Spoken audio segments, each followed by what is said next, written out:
ಹಾಗೂ ಹಾವೇರಿ ಜಿಲ್ಲೆಗಳ ಲಕ್ಷಾಂತರ ಹೆಕ್ಟೇರ್ ಪ್ರದೇಶಕ್ಕೆ ನೀರುಣಿಸುವ ರೈತರ ಜೀವನಾಡಿ ತನ್ನ ಜೀವಕಳೆ ಮರಳಿ ಪಡೆದುಕೊಂಡು ಮೈದುಂಬಿ ಹರಿಯುತ್ತಿರುವ ತುಂಗಾ ಜಲಾಶಯಕ್ಕೆ ಸಂಸದ ಬಿವೈ ರಾಘವೇಂದ್ರ ಭೇಟಿ ಕೊಟ್ಟು ಶಾಸಕ ಆರಗ ಜ್ಞಾನೇಂದ್ರ ಜೊತೆ ಬಾಗಿನ ಅರ್ಪಣೆ ಮಾಡಿದರು.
ಇವತ್ತು ತುಂಗಾ ನದಿಯ ಈ ಅಣೆಕಟ್ಟೆಯ ಸ್ಥಳದಲ್ಲಿ ಈ ವರ್ಷವೂ ಮಳೆರಾಯನ ಕೃಪೆಯಿಂದ ಜಲಾನಯನ ಪ್ರದೇಶದಲ್ಲಿ ನಿರೀಕ್ಷೆಗೂ ಮೀರಿ ಉತ್ತಮ ವರ್ಷಧಾರೆ ಧುಮ್ಮಿಕ್ಕಿದ ಪರಿಣಾಮ ಜಲಾಶಯ ತನ್ನ ನೈಜ ಸೊಬಗನ್ನ ಮರಳಿ ಪಡೆದುಕೊಂಡಿದೆ.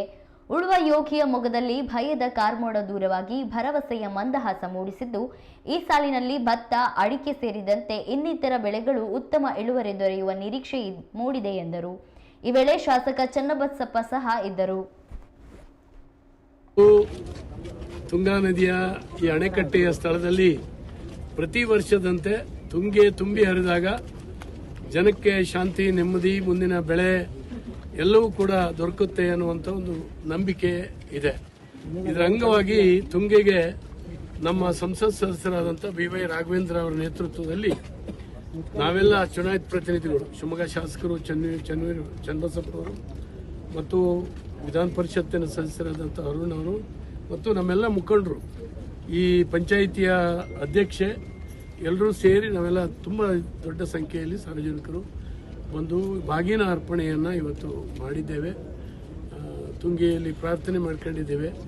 ಯಾರಿಗೂ ಕೂಡ ತೊಂದರೆ ಕೊಡದಿದ್ದಂಥ ರೀತಿಯಲ್ಲಿ ತುಂಬಿ ಹರಿಯಲಿ, ಎಲ್ಲರ ಮನಸ್ಸು ಹೊಟ್ಟೆ ತುಂಬುವಂಥ ರೀತಿಯಲ್ಲಿ ನಿನ್ನ ಆಶೀರ್ವಾದ ಇರಲಿ ಅಂತ ಪ್ರಾರ್ಥನೆ. ಇವತ್ತು ಅತ್ಯಂತ ಪವಿತ್ರವಾದಂಥ ದಿನ. ಇವತ್ತು ಗುರು ಪೂರ್ಣಿಮಾ ಅಂತೇಳಿ ನಾವೆಲ್ಲರೂ ಕೂಡ ಆಚರಣೆಯನ್ನು ಮಾಡ್ತೀವಿ.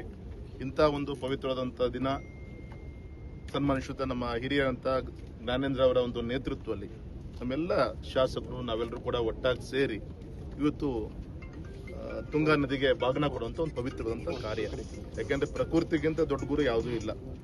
ಪ್ರಕೃತಿ ಇದ್ದಾಗ ಮಾತ್ರ ನಾವೆಲ್ಲರೂ ಕೂಡ ಬದುಕಕ್ಕೆ ಸಾಧ್ಯ. ಹಾಗಾಗಿ ಇವತ್ತು ಪ್ರಕೃತಿಗೆ ಪೂಜೆ ಮಾಡುವಂಥ ಮುಖಾಂತರ ಗುರು ಪೂರ್ಣಿಮನೂ ಆಯಿತು, ಮತ್ತು ಆ ತಾಯಿಗೆ ಬಾಗಿನ ಕೊಡುವಂಥ ಒಂದು ಪವಿತ್ರವಾದಂಥ ಕಾರ್ಯ ಇವತ್ತು ಆಗಿದೆ ಅಂತೇಳಿ ಅತ್ಯಂತ ಅಭಿಮಾನಪೂರ್ವಕವಾಗಿ ಹೇಳ್ತೀನಿ. ಮತ್ತು ಈ ಸಂದರ್ಭದಲ್ಲಿ ಪ್ರಕೃತಿ ಸರಿಸಮಾನವಾಗಿ ಈ ಸತಿ ಒಳ್ಳೆ ಮಳೆ ಕೊಡ್ತಾ ಇದೆ. ಒಂದು ತಿಂಗಳು ಸ್ವಲ್ಪ ಅರ್ಲಿ ಮಾನ್ಸೂನ್ ಟೈಪ್ ತೋರಿಸ್ಕೊಂತು, ಬೆಳೆಗಳಿಗೆ ತುಂಬ ಅನುಕೂಲ ಆಗಿದೆ. ಮಧ್ಯ ಈಗ ಗ್ಯಾಪ್ ಕೊಟ್ಟಿದೆ, ರೈತರಿಗೆ ಉಳುಮೆ ಮಾಡಲಿಕ್ಕೆ, ನಾಟಿ ಮಾಡಲಿಕ್ಕೆಲ್ಲ ಅನುಕೂಲ ಆಗುತ್ತೆ. ಈ ರೀತಿ ಒಂದು ಒಳ್ಳೆ ರೀತಿಯಂತ ಒಂದು ಆಶಾದಾಯಕವಾದಂಥ ಒಂದು ಮಾನ್ಸೂನ್ ಮಳೆ ಈ ಬಾರಿ ಆಗ್ತಿರೋದು